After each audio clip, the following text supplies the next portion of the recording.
The sound stopped me cold in my marble-floored hallway, my breath catching in my throat like I'd been struck by lightning. For 15 years, I hadn't heard that melody, those gentle, lilting notes that once filled every corner of this house with joy. Yet there it was, floating from the kitchen where my new maid was working, the same song my Serafina used to hum while she painted her watercolors by the bay window. My name is Cordelia Thornwick, and I'm 58 years old. I've built an empire from nothing, turning a small investment firm into one of the most successful financial consulting companies on the West Coast. My net worth exceeds $40 million, a fact that usually brings me satisfaction. Today, it felt meaningless as I stood frozen in my own home, listening to echoes of a voice that had been silenced too long ago. The maid's name was Evangeline Moss, and I'd hired her just 3 days earlier through the most exclusive domestic agency in the city. She came with impeccable references, 20 years of experience with high net worth families, and the kind of quiet efficiency I'd learned to value above all else. What I hadn't expected was for her to carry pieces of my past in her unconscious habits. I pressed myself against the cool wall, my heart hammering as I listened to her work. The melody continued, soft and sweet, punctuated by the gentle sounds of dishes being arranged and surfaces being cleaned. It was exactly as Serafina used to sing it. Not just the tune, but the rhythm, the particular way she'd let certain notes linger while others danced quickly past. My daughter had claimed she'd made up the song herself, though I'd always suspected she'd heard it somewhere and forgotten the source. Serafina had been 17 when she disappeared, a bright, artistic girl with dreams of studying art history in Europe. She'd had everything going for her: acceptance letters from prestigious universities, a trust fund that would ensure her financial security, and a mother who would have moved mountains to support her ambitions. On March 23rd, 15 years ago, she'd left for school as usual, kissed my cheek goodbye at the breakfast table, and simply vanished. No note, no explanation, no trace of where she might have gone or why. The investigation consumed 2 years of my life and nearly $3 million in private detective fees. The police had been thorough but ultimately ineffective, following leads that led nowhere and theories that crumbled under scrutiny. Serafina's car was found abandoned at the marina, her purse and identification inside, but there was no evidence of foul play. No witnesses, no surveillance footage that revealed anything useful, no digital trail to follow. She had simply stepped out of existence, as if she'd never been born. The song stopped abruptly, and I heard Evangeline's footsteps moving toward the pantry. I took the opportunity to slip upstairs to my office, my legs unsteady beneath me. The room had once been Serafina's art studio, but I'd converted it years ago when the constant reminders became too painful to bear. Now it was all business, filled with financial reports and investment portfolios that had helped me channel my grief into something productive. I sat behind my mahogany desk, trying to compose myself. There had to be a logical explanation. Songs weren't unique to individuals, especially simple melodies that could have been heard on the radio or picked up from any number of sources. Just because Evangeline hummed the same tune didn't mean anything significant. Grief could make a person see connections where none existed, and I'd learned that lesson the hard way during the darkest period after Serafina's disappearance. Yet something about the way she'd hummed it nagged at me. It wasn't just the melody, but the entire emotional quality of her voice, the unconscious joy that had always characterized Serafina's singing. My daughter had possessed an inherent happiness that bubbled up in her music, a lightness that made everyone around her feel more optimistic about life.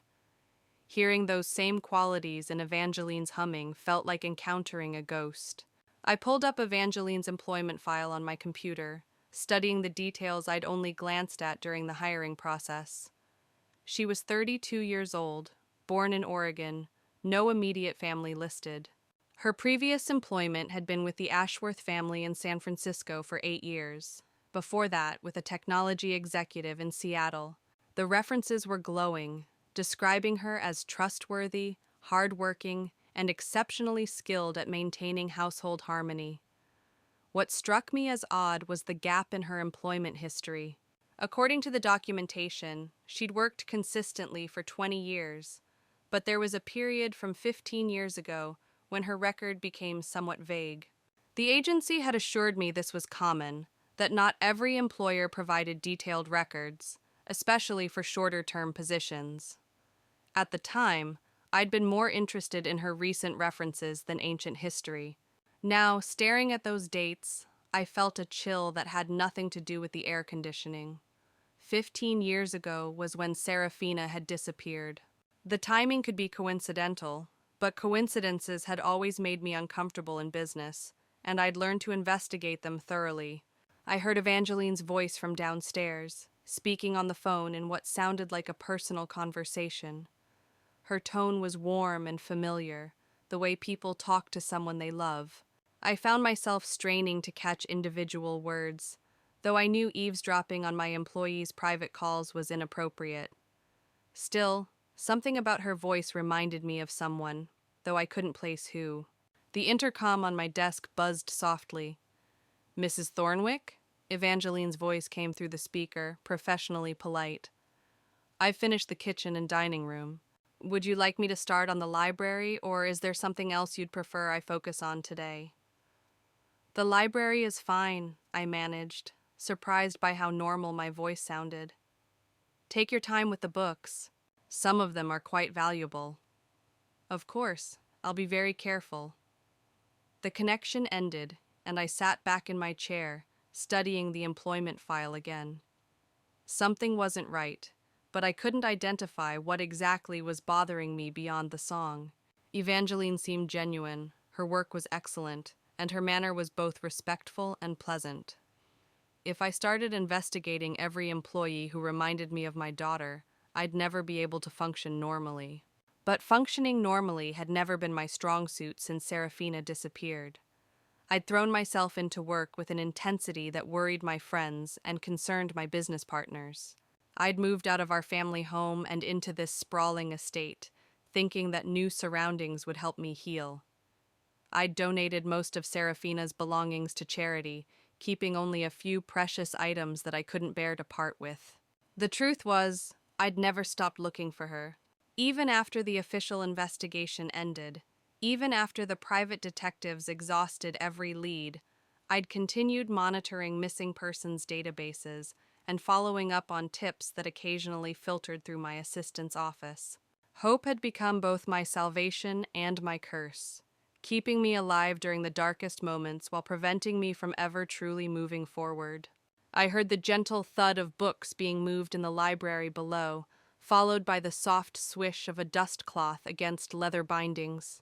Evangeline worked with a rhythm that suggested deep familiarity with books, not just as objects to be cleaned, but as treasures to be preserved. Most housekeepers treated my extensive collection as an obstacle to overcome. She seemed to handle each volume with genuine care. My private phone rang, the line reserved for family and close friends. The caller ID showed my sister Magnolia's number, and I hesitated before answering. Magnolia had been my closest confidant during the search for Serafina, but she'd also been the first to suggest that I needed to accept reality and begin grieving properly. Our relationship had grown strained as I'd refused to follow her advice. "Hello, Maggie," I said, accepting the call. "Delia, darling, how are you feeling today?" My sister's voice carried the careful concern she'd perfected over the years, the tone people used when talking to someone they considered fragile. "I'm fine. Working, as usual. I was thinking we might have lunch this weekend. It's been too long since we've had a proper conversation." I knew what she meant by proper conversation. Magnolia wanted to discuss my emotional state, my continued isolation, my refusal to date or socialize beyond what business required. She worried that I was wasting my life waiting for something that would never happen. "I've hired a new housekeeper," I said, deflecting her invitation. "She started this week." "That's wonderful, Delia. You need someone reliable to help maintain that enormous house. What's she like?" I paused, unsure how to explain the strange effect Evangeline was having on me. She's very efficient, experienced. There's something familiar about her, though I can't place what. Familiar how? Just something about her manner, I suppose. Her voice, maybe. There was a long silence on Magnolia's end, and I could practically hear her choosing her words carefully. Delia, you know that sometimes when we're missing someone, we start seeing pieces of them everywhere. It's natural, but it's not always healthy. I'm not imagining things, Maggie. I'm simply observing that this woman has qualities that remind me of someone. Of Serafina? The directness of the question caught me off guard. My sister had always been perceptive, sometimes uncomfortably so. Perhaps, I admitted. She hums while she works, the same song Serafina used to sing. Another silence, longer this time. When Magnolia spoke again, her voice was gentle but firm. Sweetie, lots of people hum, songs get passed around, especially simple melodies. You can't read significance into every coincidence. I know that, I said, though her words stung because they echoed my own attempts at rational thinking. I'm not losing my mind, Maggie. I'm just noting something that struck me as unusual. I'm not suggesting you're losing your mind. I'm suggesting that you might be looking for connections that aren't really there because you want them to be there. After we ended the call, I sat staring out the window at my manicured gardens. Magnolia meant well, but she'd never understood the depth of my connection to Serafina. My daughter hadn't just been my child. She'd been my closest friend, my creative inspiration, the person who brought lightness to my often serious world. Losing her had been like losing a limb, something you never truly adapt to despite learning to function around the absence. The sound of footsteps on the stairs interrupted my brooding. Evangeline appeared in my doorway, carrying a small tray with tea and biscuits.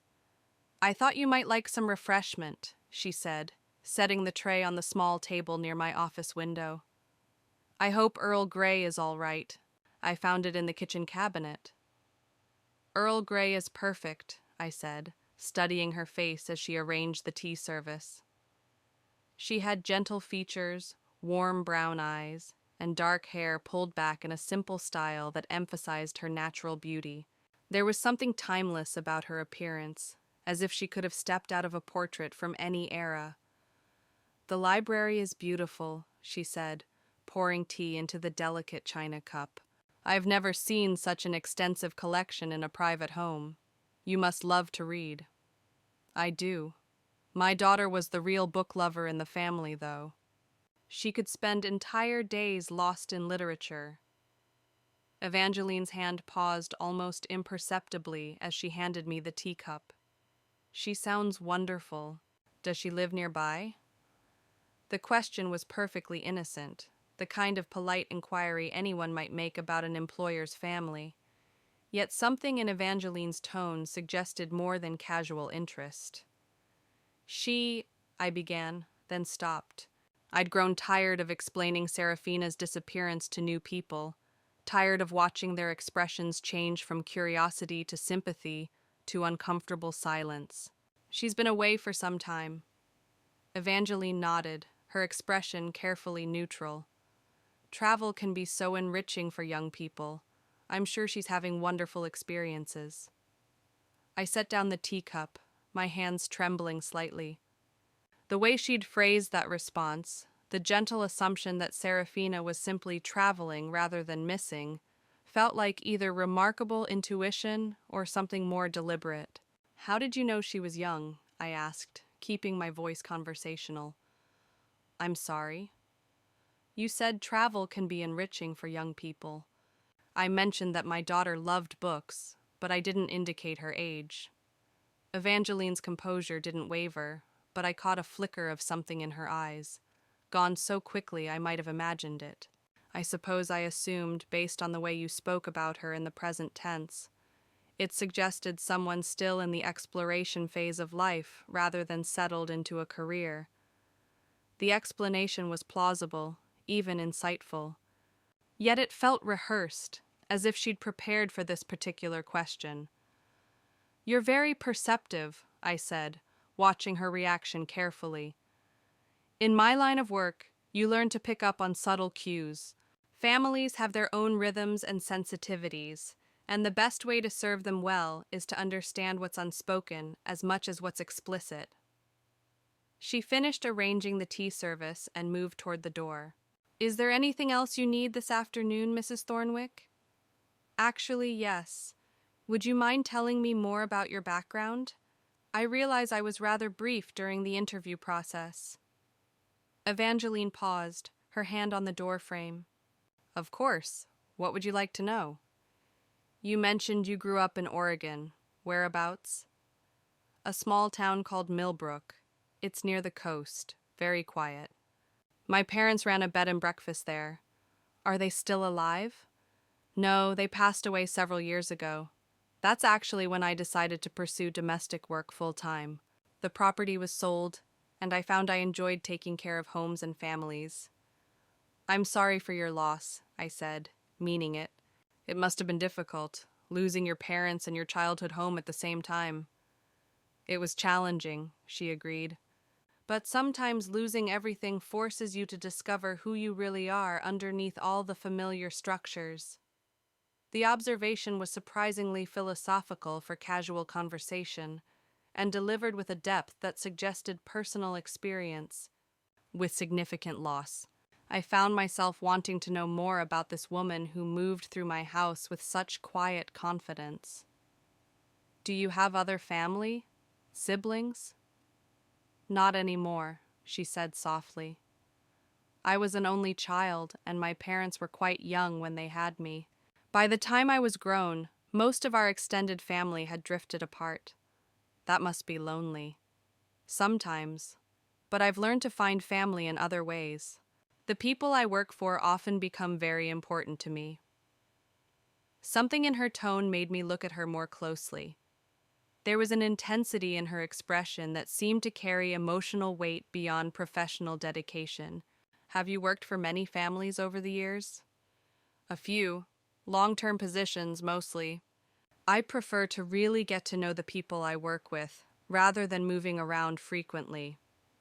"And what made you decide to leave your previous position?" For the first time, Evangeline seemed less certain of her response. The family no longer needed full-time help. Their children had grown up and moved away, and they decided to downsize their household staff. It was a reasonable explanation, the kind of natural transition that happened in domestic employment. Yet something about the way she delivered it felt incomplete, as if there were layers of story she wasn't sharing. "Well, I'm grateful they did," I said.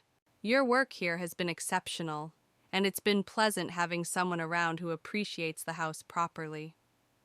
Evangeline smiled, and for a moment, her carefully maintained professional demeanor softened. "It's a beautiful home, Mrs. Thornwick, full of love and history. I can feel it in every room." The comment was oddly intimate, suggesting a sensitivity that went beyond normal housekeeping duties. Most domestic workers focused on practical matters, cleaning and organizing without much attention to emotional atmosphere. Evangeline seemed to perceive things that others missed. After she left, I found myself unable to concentrate on work. The afternoon sun slanted through my office windows, casting long shadows across the financial reports spread across my desk. Numbers that usually held my complete attention seemed meaningless compared to the mystery of the woman working in my library below. I pulled up the employee background check again, this time reading every detail with the thoroughness I usually reserved for major investment decisions. The documentation was comprehensive, but somehow felt sanitized, lacking the personal details that made a life story feel authentic. Her employment history was steady, but vague about specific duties and responsibilities. Her references were enthusiastic, but focused more on general character traits than concrete examples of her work. What troubled me most was how little the file revealed about Evangeline as a person.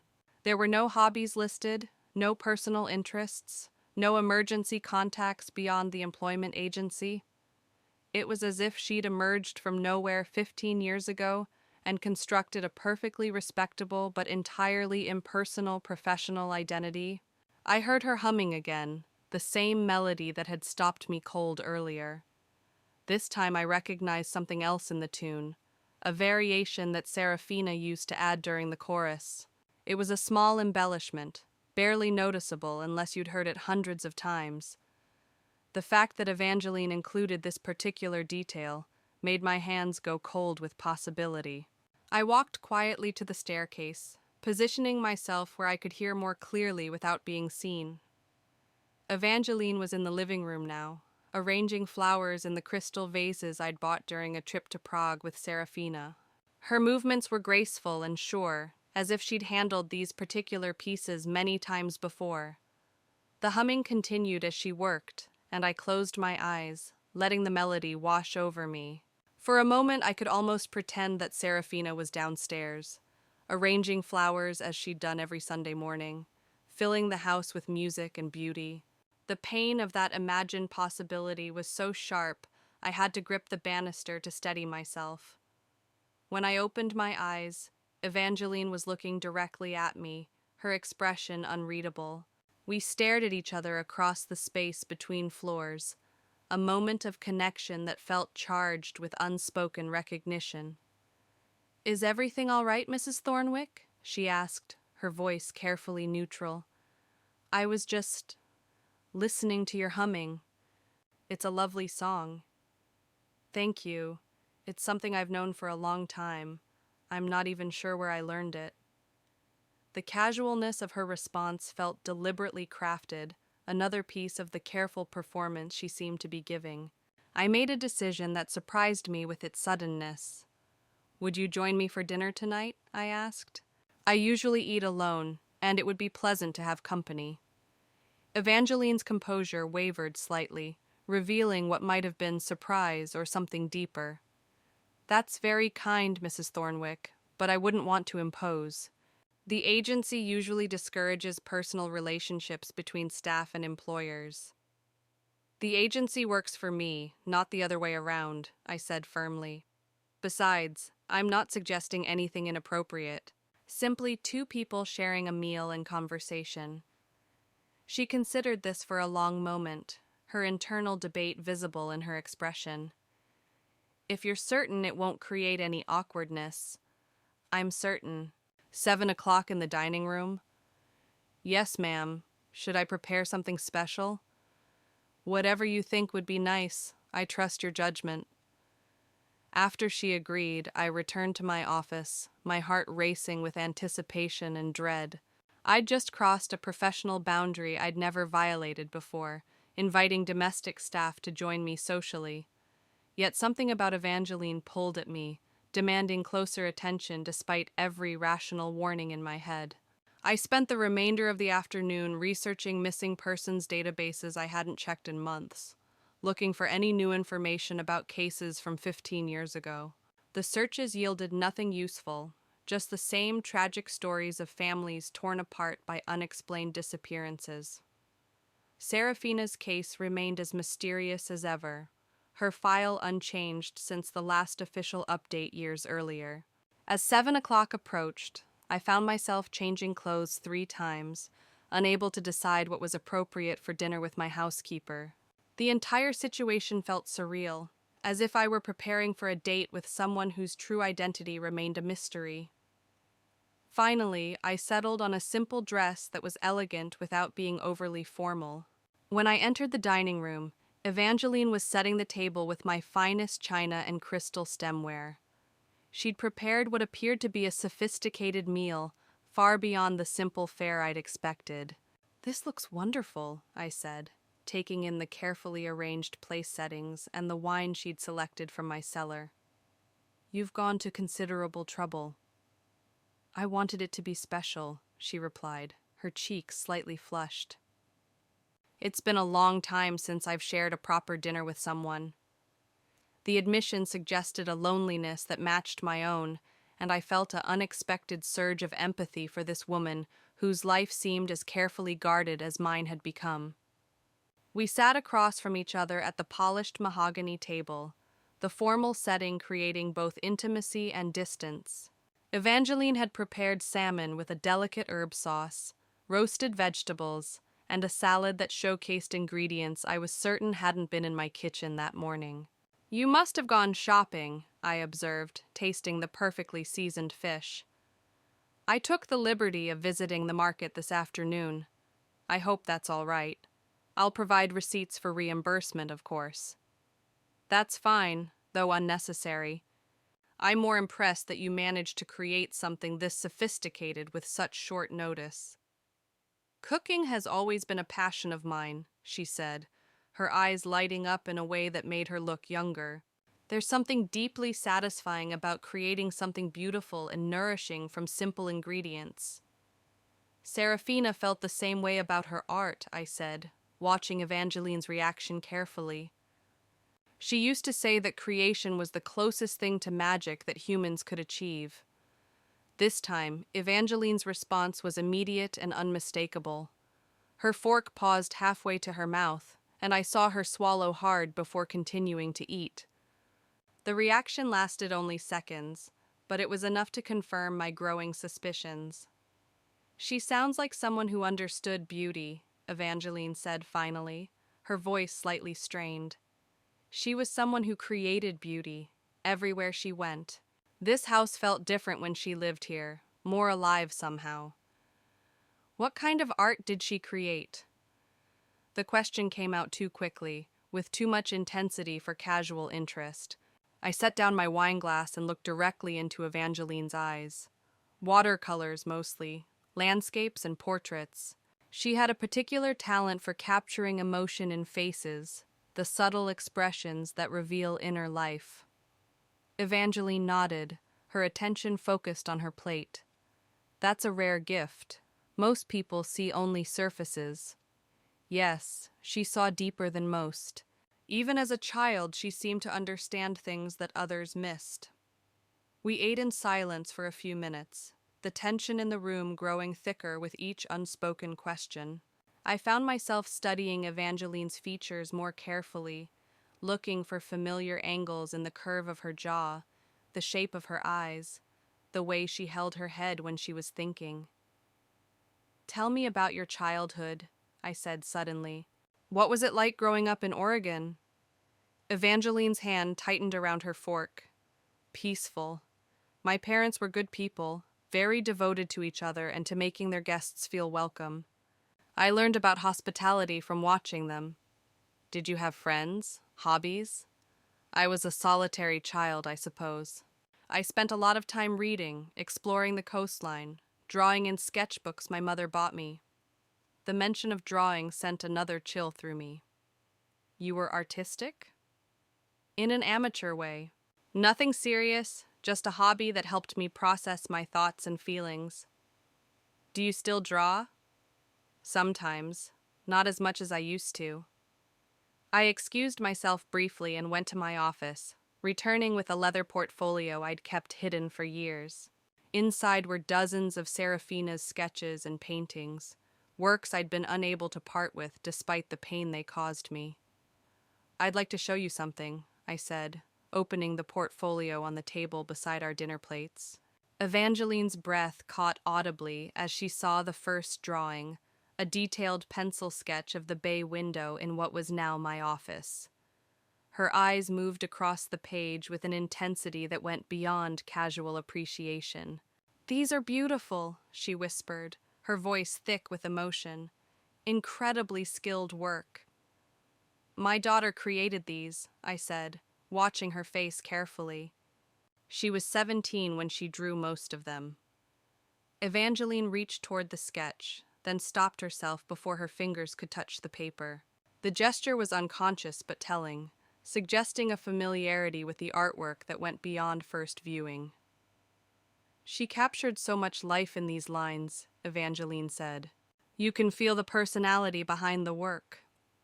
I turned to another page, a self-portrait Serafina had completed shortly before her disappearance. The drawing showed a young woman with thoughtful eyes and a gentle smile, her hair falling in waves around her shoulders. This time, Evangeline couldn't hide her reaction. Tears appeared in her eyes, and she pressed her hand to her mouth as if to stop herself from speaking. "What is it?" I asked, my heart pounding.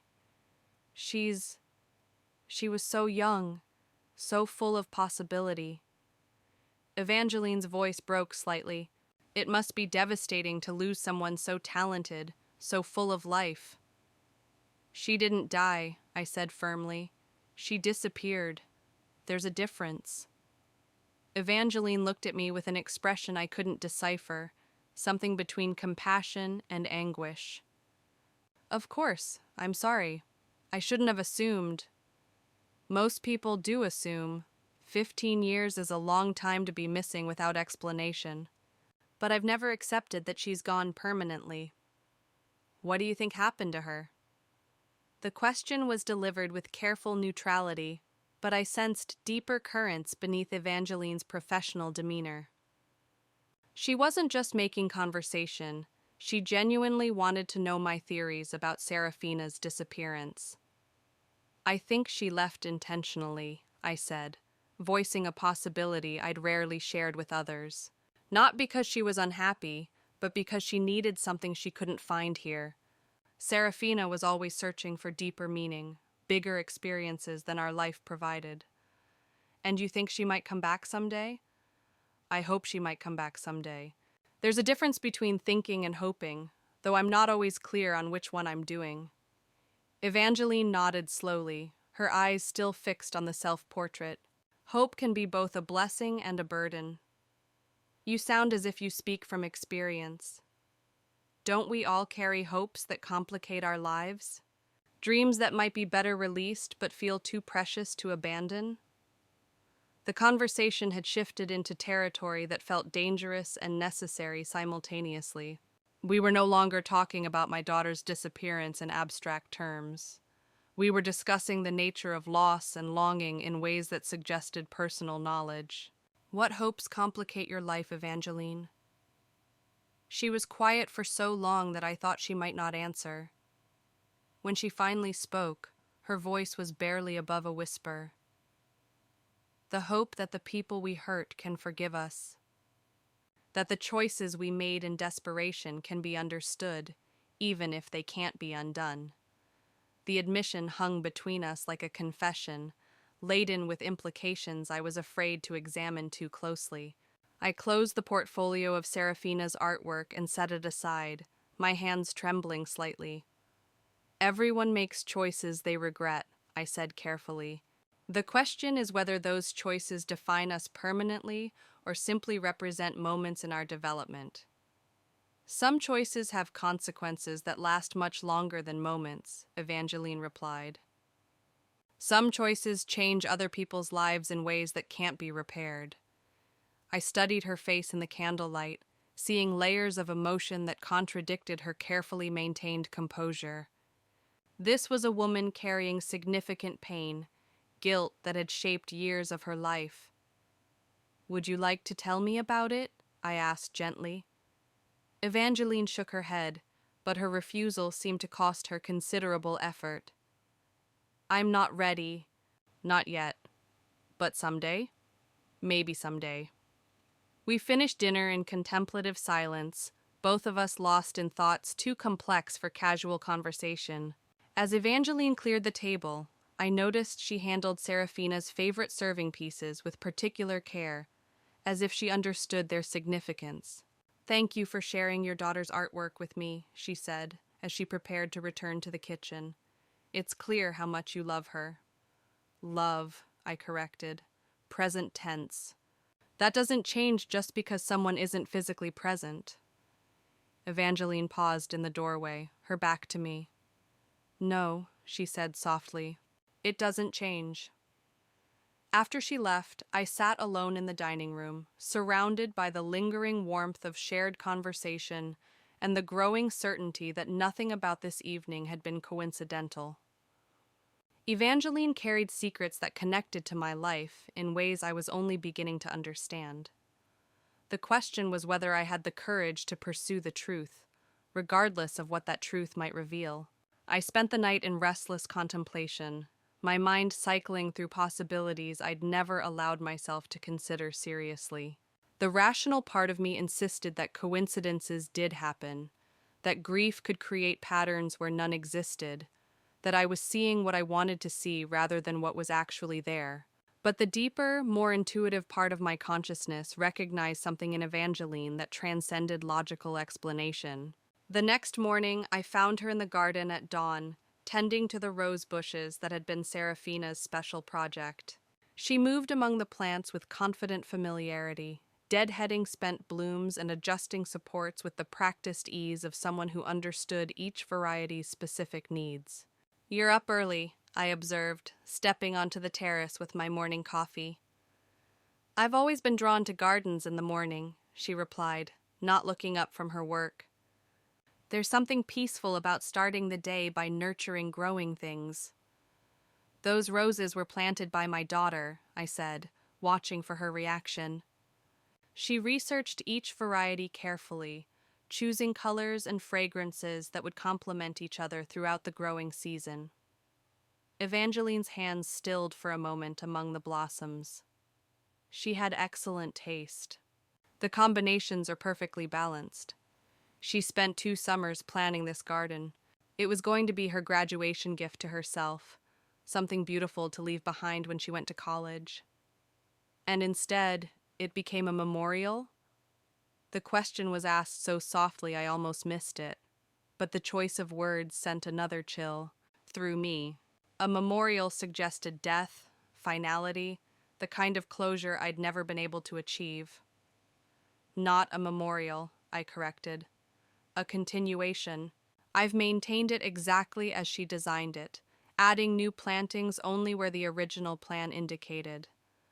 Evangeline straightened, her face flushed from the morning warmth and perhaps something deeper. "That must be both comforting and painful." "Most aspects of missing someone are both comforting and painful. The memories that bring joy also emphasize absence." "Yes," she said simply, and something in her tone suggested personal understanding that went beyond general sympathy. We worked in the garden together for the next hour, though "worked" might be too strong a word for my contribution. Evangeline possessed the kind of gardening knowledge that comes from years of hands-on experience, while I mostly observed and asked questions.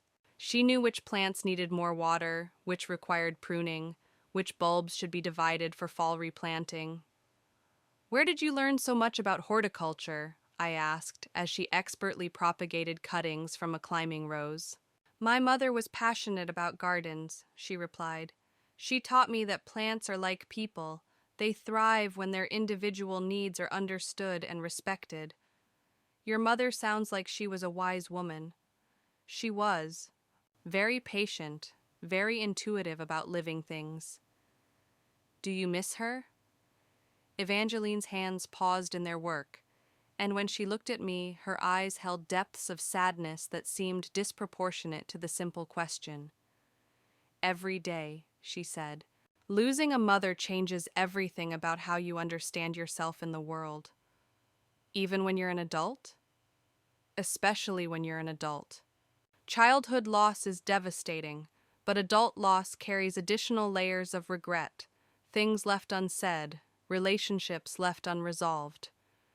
I sensed she was speaking about more than just her mother's death, that her words carried weight from multiple losses. The conversation felt like another piece of evidence in the case I was unconsciously building, though evidence of what remained unclear. "How old were you when she died?" 17, Evangeline said, then immediately looked startled, as if she'd revealed more than she'd intended. "The same age Serafina was when she disappeared," I observed quietly. "Yes. It's a difficult age to lose someone important." "Indeed it is." We continued working in comfortable silence, but my mind was racing with implications. 17 was when Evangeline had lost her mother, according to her own words. It was also when Serafina had vanished. If Evangeline was 32 now, as her employment records indicated, then 15 years ago she would have been 17 herself. The mathematics were becoming impossible to ignore. After we finished in the garden, I excused myself to make some phone calls. The first was to my personal attorney, asking him to recommend the most discreet private investigator he knew. The second was to the employment agency that had placed Evangeline, requesting additional background verification under the pretext of updating my insurance policies. The agency was cooperative but not particularly helpful. Evangeline's references had been contacted and verified. Her background check had come back clean, and her previous employers had nothing but positive things to say about her work. When I pressed for more specific details about her employment history, particularly the earlier years, I was told that some information had been lost in a computer system upgrade and that older records were incomplete. The private investigator, a former police detective named Marcus Whitfield, agreed to take the case, but warned me that investigating someone without cause could lead to legal complications. I assured him that I simply wanted to verify information that seemed inconsistent, not to violate anyone's privacy maliciously. "What exactly has raised your concerns about this employee?" he asked during our phone consultation. "Small inconsistencies in her background, coupled with personal mannerisms that seem familiar in ways that don't make sense." "You think she's someone you've met before?" "I think she might be someone I've been looking for." Marcus was quiet for a moment, then asked the question I'd been dreading. "Mrs. Thornwick, are you suggesting this woman might be your missing daughter?" "I'm suggesting that there are too many coincidences to ignore, and I need to know the truth." "Even if the truth isn't what you hope it will be?" "Especially if the truth isn't what I hope it will be." After arranging for Marcus to begin his investigation, I found Evangeline in the library, dusting the higher shelves with careful attention. She'd created a systematic approach to the task, organizing books by author and subject as she cleaned, occasionally pausing to examine titles that caught her interest. "Finding anything interesting?" I asked, noting that she'd pulled several volumes on art history and European travel. "Your collection is remarkable," she said, climbing down from the stepladder with a leather-bound book in her hands. "This edition of Renaissance masters is particularly beautiful. The reproductions are museum quality." She opened the book to a page featuring Botticelli's Birth of Venus, running her finger along the margin with reverent care. "That was one of Serafina's favorites," I said. "She wanted to see the original in Florence someday." "It's magnificent," Evangeline agreed, her voice thick with emotion. "The way he captured both strength and vulnerability in Venus's expression. It's extraordinary." I moved closer, studying her profile as she examined the reproduction. In the afternoon light streaming through the library windows, I could see details I'd missed before: the shape of her eyebrows, the curve of her chin, the way she unconsciously tucked her hair behind her left ear when concentrating. "Evangeline," I said carefully, "yesterday you mentioned that some choices have lasting consequences. Were you speaking generally or about something specific?" She closed the book and held it against her chest like a shield. "I was speaking from experience." "What kind of experience?" For a long moment, I thought she might finally tell me the truth.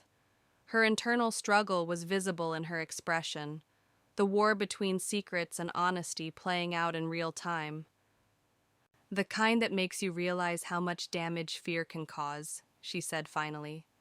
"How running away from problems rarely solves them, just creates different problems for different people."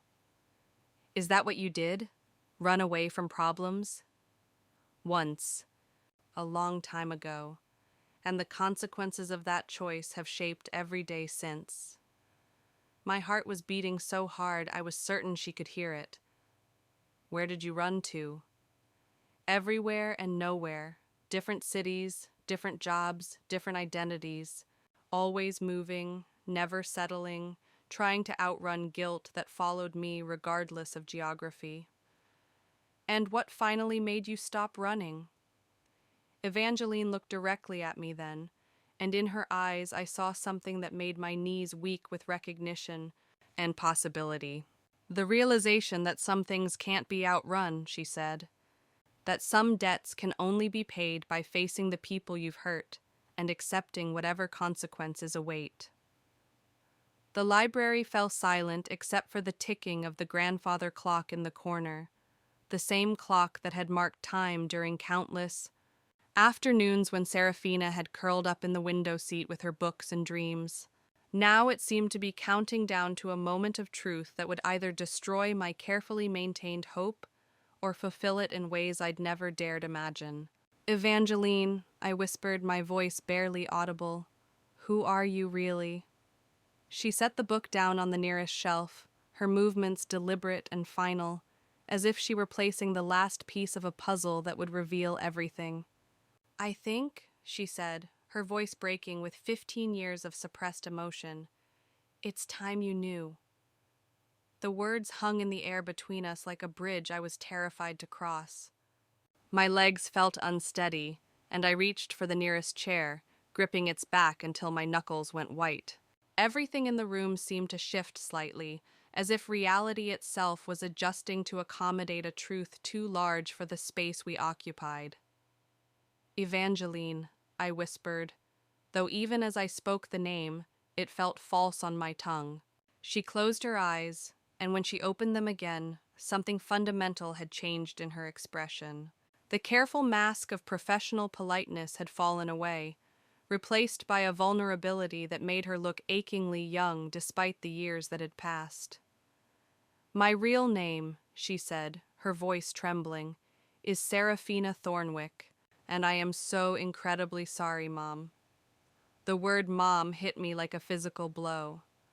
I sank into the chair I'd been gripping, my vision blurring as 15 years of grief, hope, and desperate searching crashed together in my chest. The careful composure I'd maintained for so long crumbled completely, and I found myself sobbing with a rawness that frightened me. Serafina, my daughter, my lost child, this woman who'd been living in my house for days as a stranger, dropped to her knees beside my chair and wrapped her arms around me with a desperation that matched my own. She smelled different than I remembered, like lavender and tea instead of the vanilla perfume she'd favored as a teenager. But underneath those surface changes was something unmistakably familiar, something that my heart had recognized even when my mind couldn't accept it. "I'm so sorry," she kept repeating, her tears mixing with mine. "I'm so sorry for everything, for leaving, for staying away, for hurting you so terribly." I held her as tightly as I could, afraid that if I loosened my grip even slightly, she might disappear again like a dream upon waking. Her hair was different, darker and shorter than the flowing waves I remembered, and her face had matured into the elegant beauty I'd always known it would become. But her hands, her voice, the particular way she breathed when she cried, these were exactly as they'd been 15 years ago. "Why?" I managed to whisper against her hair. "Why did you leave? Why did you stay away so long?" She pulled back slightly so she could look at me, her face streaked with tears and raw with the kind of honesty that comes only in moments of complete emotional surrender. "Because I was 17 and terrified and convinced that I was destroying your life," she said, her words coming out in a rush. "Because I thought if I stayed, I would ruin everything you'd worked for, everything you'd built." "What are you talking about? You were my everything. You could never have ruined anything." Serafina shook her head, fresh tears spilling down her cheeks. "You don't understand. There were things happening, things I never told you. Problems that seemed so enormous at the time, though I can see now how young and foolish I was." I helped her to her feet and guided her to the window seat where she'd spent so many afternoons reading and dreaming. We sat facing each other, my hands clasping hers, afraid to let go even for a moment. "Tell me," I said. "Tell me everything." She took a shuddering breath, composing herself with visible effort. "Do you remember Marcus Fitzgerald? He was in my AP Literature class senior year." I nodded. I'd met Marcus a few times, a charming boy from one of the wealthier families in town. He'd taken Serafina to junior prom, and I'd thought they made a lovely couple. We started dating more seriously that spring, she continued. I thought I was in love with him, the way teenagers think they understand love. But Marcus had problems, serious problems with drugs and alcohol that his family kept hidden. His parents were more concerned with their reputation than getting him help. A chill ran through me as I began to understand where this story was heading. By March, things were escalating. Marcus was using harder drugs, and he'd started pressuring me to try them with him. When I refused, he became aggressive. Not physically, but emotionally manipulative in ways that scared me. Why didn't you tell me? I could have helped you handle the situation. Because I was ashamed, she said, her voice barely audible. I felt stupid for getting involved with him, for not seeing the warning signs earlier, and because he'd convinced me that if anyone found out about his drug use, it would somehow be my fault. He said his parents would blame me for corrupting their son. I felt a surge of protective anger toward this boy, who had manipulated my vulnerable daughter, followed immediately by guilt that I hadn't recognized her distress at the time. The night I left, Serafina continued, Marcus had asked me to meet him at the marina. He said he had something important to tell me, something that would change everything between us. I went because I thought he might be ready to get help, to admit he had a problem. She paused, her hands tightening around mine. Instead, he told me he'd been selling drugs to other students, using our relationship as a cover. He said that if I broke up with him or told anyone about what he was doing, he'd make sure everyone knew I was his partner in the business. He had photographs of us together at parties where drugs were present, receipts from expensive gifts he'd given me that could be construed as payments. The full horror of the situation began to dawn on me. My brilliant artistic daughter had been trapped by a manipulative boy who'd used her innocence against her. He said his family had connections that could destroy your business, ruin your reputation in the community. He made it sound like loving him was the only way to protect you from the consequences of my poor judgment. Oh, sweetheart, I breathed, my heart breaking for the 17-year-old girl who'd carried this burden alone. I panicked, she said simply. I couldn't see any way out that didn't involve hurting you or destroying the life you'd built. So I left. I took my car to the marina like he'd asked, but instead of meeting him, I just walked away. I left everything behind and caught a bus to Seattle, then another to Portland, then another to San Francisco. I kept moving until I felt far enough away to think clearly. But your car, your purse, we found them at the marina. The police thought, I know what they thought. I heard about the investigation later, and I was horrified that people assumed I'd drowned or been murdered. But by then, months had passed, and I was living under a different name in a different state. The idea of coming forward and explaining everything felt impossible. A different name? Serafina nodded, wiping her eyes with the back of her hand. I met a woman in San Francisco who helped runaway teenagers. She connected me with people who could provide false documentation for girls trying to escape dangerous situations. That's how I became Evangeline Moss. And you've been Evangeline ever since? For 15 years. I've worked as a domestic employee because it provided stability and allowed me to travel when I felt restless. I've lived in beautiful homes with kind families, but I never allowed myself to get too attached, too comfortable. I was always waiting for something, though I couldn't name what. I studied her face, seeing now the traces of the girl I'd lost overlaid with the woman she'd become. What changed? Why did you come back now? Because a few months ago, I learned that Marcus had died, she said quietly. Overdose, finally. When I heard the news, I realized that the threat I'd been running from for 15 years no longer existed. And more than that, I realized how much time I'd wasted, how much hurt I'd caused by staying away. You could have called, you could have written, I would have understood. I know that now, but at the time, every day I stayed away made the prospect of returning more terrifying. How do you explain 15 years of silence? How do you apologize for letting someone you love believe you might be dead? The question hung between us, and I realized there wasn't a simple answer.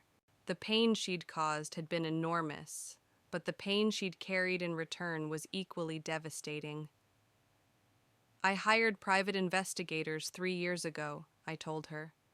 They found evidence of your other identity, traced some of your employment history.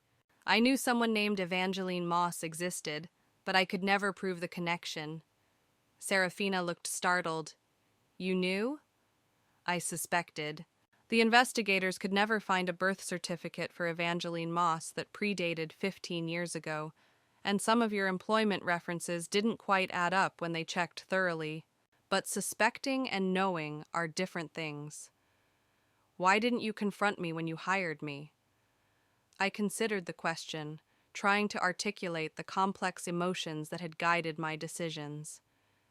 Because I needed to be certain, and because if you were my daughter, I wanted you to choose to tell me, not be forced into it. You'd had your agency taken away at 17 by that horrible boy. I didn't want to repeat that pattern. Oh, Mom, she whispered, and hearing her call me that again made my eyes fill with fresh tears.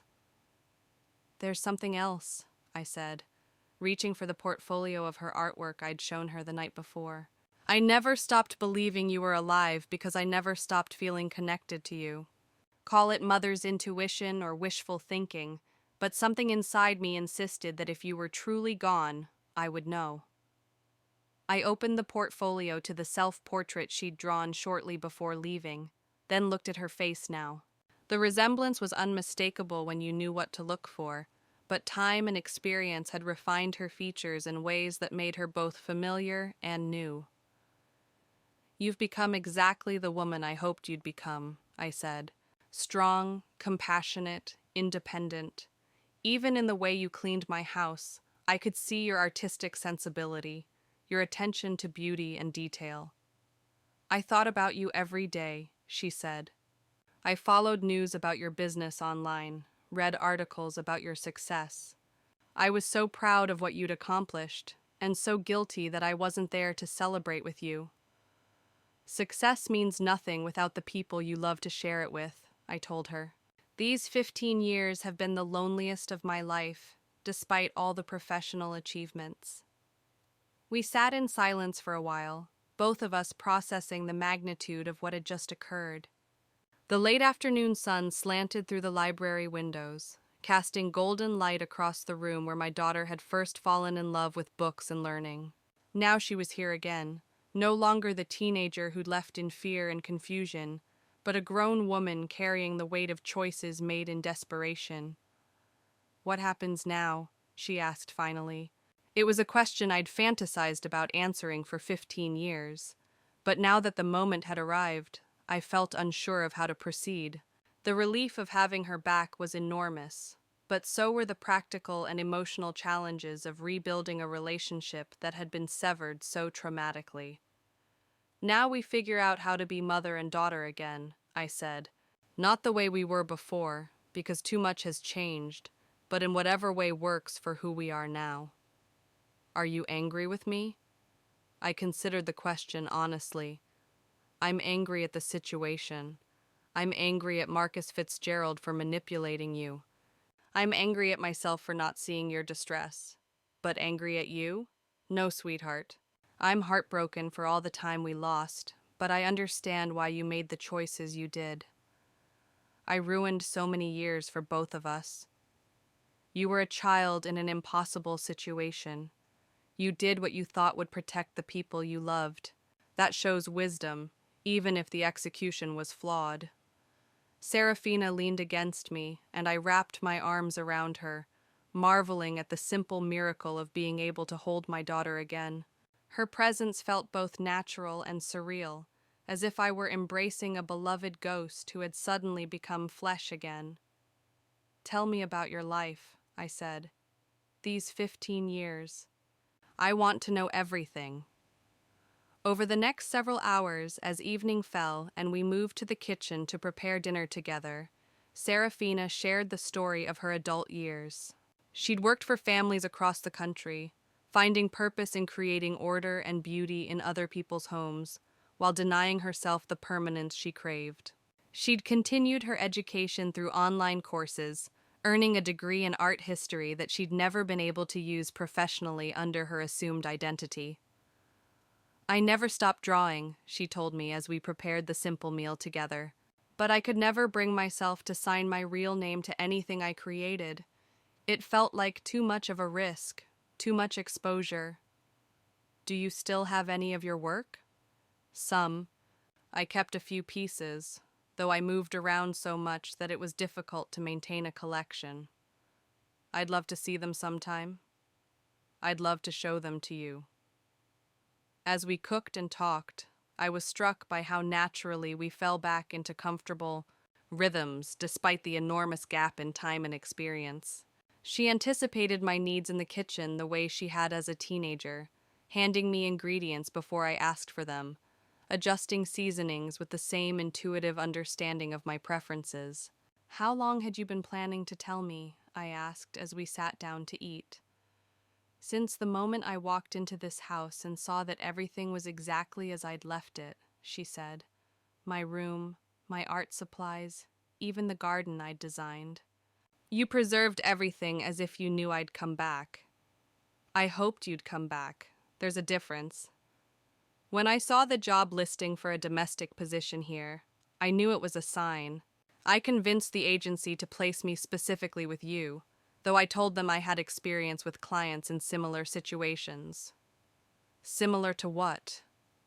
Wealthy widows who'd experienced family tragedy. It wasn't entirely a lie, just not the whole truth.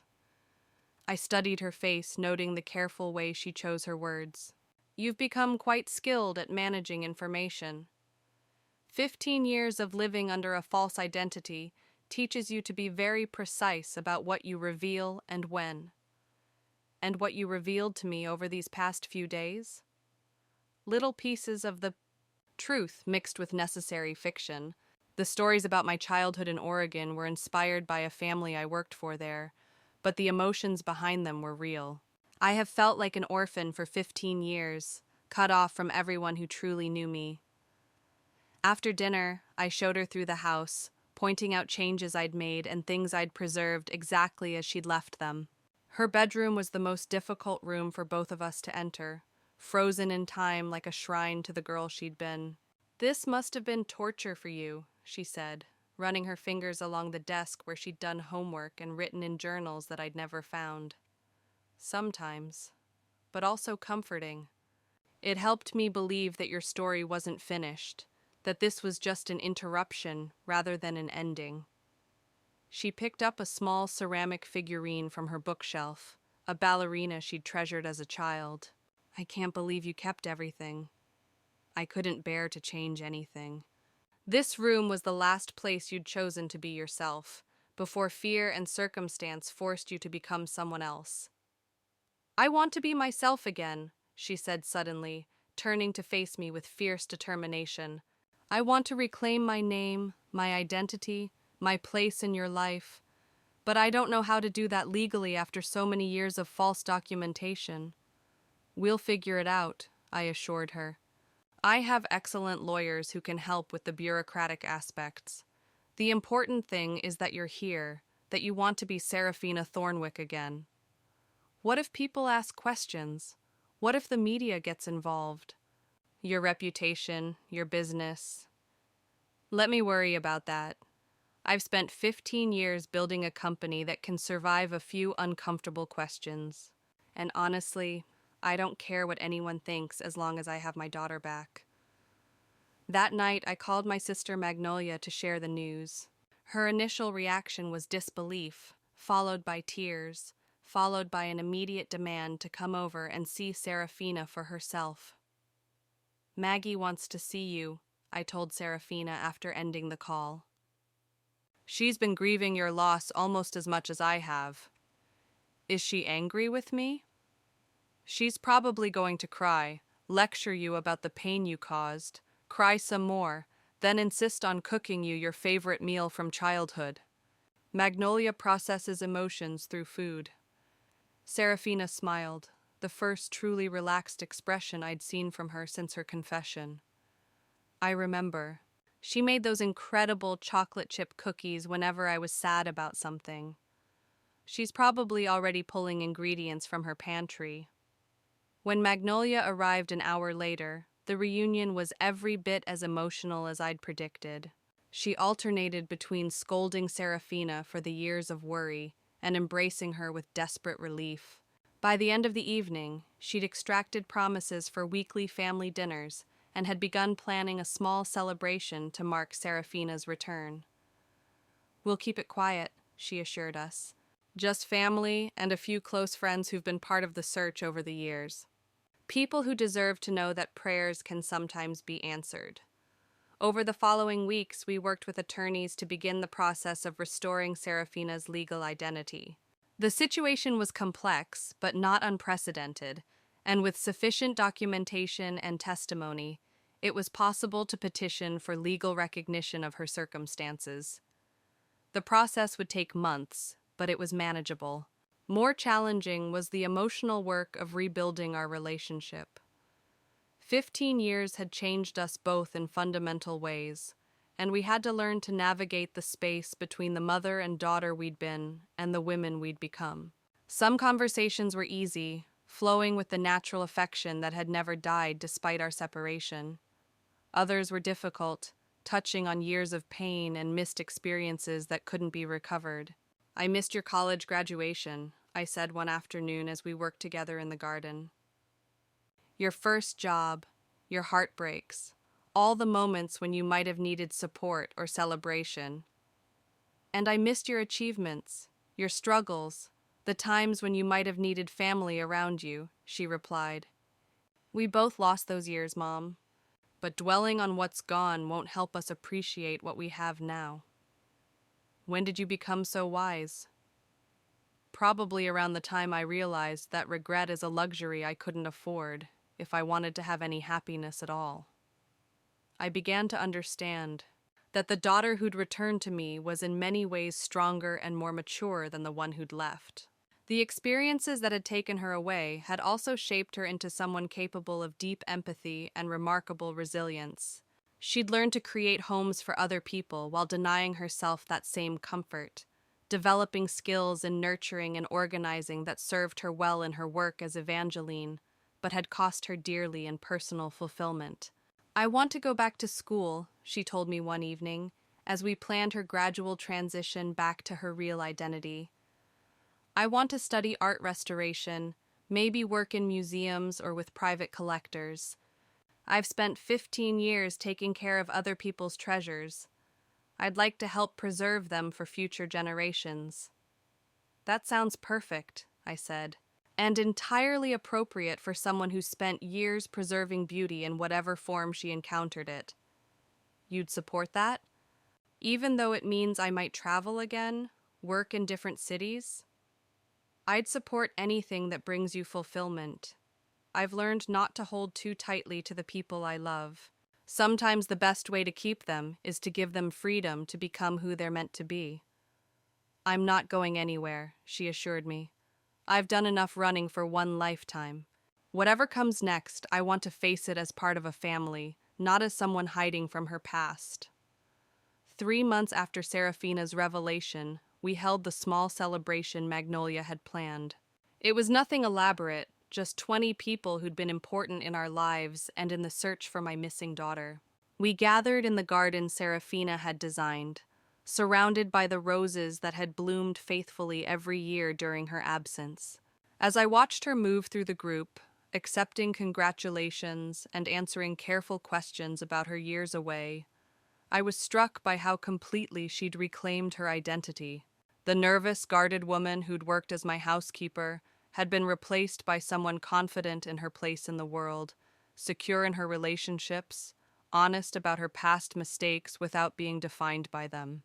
"You look happy," Marcus Whitfield observed, joining me at the edge of the gathering. The private investigator had become something of a friend during the months we'd worked together to document Serafina's story for legal purposes.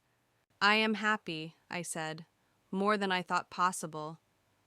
Any regrets about how long it took to get here? I considered the question, watching Serafina laugh at something Magnolia was telling her. I regret the pain we both endured. I regret the years we lost, but I don't regret the people we became during that time. Neither of us is exactly who we were 15 years ago, and I think we're both stronger for the journey. Even though it was so difficult? Especially because it was so difficult. Easy lives don't usually produce interesting people, and my daughter has become someone truly extraordinary. Later that evening, after the guests had gone home and we'd cleaned up the remnants of the celebration, Serafina and I sat on the terrace, sharing a bottle of wine and watching the sunset paint the sky in shades of gold and pink. "Thank you," she said suddenly. "For what?" "For never giving up, for preserving my room, my garden, my place in this family, for loving me enough to wait 15 years for an explanation. Thank you for coming back, for finding the courage to tell me the truth, even when it was terrifying. What do you think will happen next?" I smiled, thinking about the applications she'd submitted to graduate programs, the legal paperwork slowly making its way through the system, the thousand small details of building a life after years of careful anonymity. "I think we'll figure it out together," I said. "Day by day, choice by choice, the same way all families navigate their way forward." "Even after everything that's happened?" "Especially after everything that's happened. We've both learned that running away doesn't solve problems. It just creates different ones. Now we know that whatever challenges come, we're stronger facing them together than apart." Serafina reached for my hand, and I marveled again at the simple miracle of her presence. The daughter I'd lost had been returned to me transformed, but she was unmistakably mine. The song she'd hummed while cleaning my house, the melody that had stopped me cold with recognition and possibility, had indeed been a signal, a message from a heart that had never stopped loving, never stopped hoping for home. As night fell around us, I realized that this was the ending I'd dreamed of during 15 years of searching, but it was also a beginning. We would face whatever came next as mother and daughter, as family, as two women who'd learned that love sometimes requires courage, patience, and the faith to believe that even the most broken stories can find their way to healing. The mystery was solved, the questions answered, the long wait finally over. But more importantly, the future stretched ahead of us, full of possibilities I'd never dared imagine when I'd stood frozen in my hallway, listening to a familiar song hummed by a woman whose true identity would change everything I thought I knew about loss, hope, and the unbreakable bonds between mothers and daughters.